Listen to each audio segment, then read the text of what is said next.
ناظرین کرام السلام علیکم ورحمۃ اللہ وبرکاتہ۔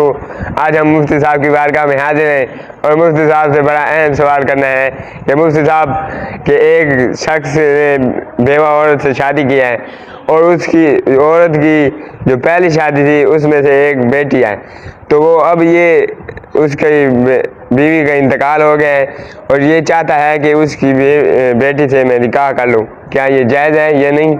آپ وضاحت فرمائیں تھوڑی سی۔ جی شاہ صاحب، ناظرین کے لیے آپ نے بڑا اہم سوال تلاش کیا ہے کہ اگر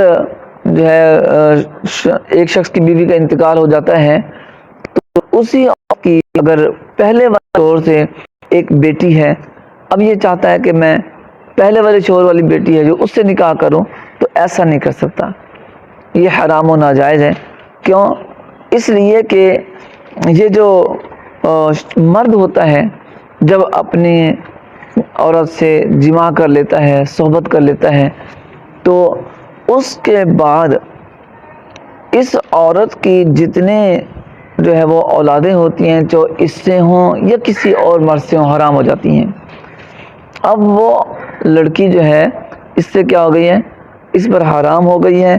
اب اس مرد کا اس عورت سے، اس لڑکی سے، اپنے جو گھر والے ہیں اس کی اپنی بیوی پہلے والے سے جو لڑکی ہے اس سے اس کا نکاح نہیں ہو سکتا۔ کیوں؟ اس لیے کہ وہ اس پہ حرام ہو چکی ہے۔ تو اللہ تبارک تعالیٰ نے ایسی لڑکی کو حرام کیا ہے جو اپنی بیوی کے پیٹ سے پیدا ہوئی ہے، لہذا یہ اس سے نکاح نہیں کر سکتا۔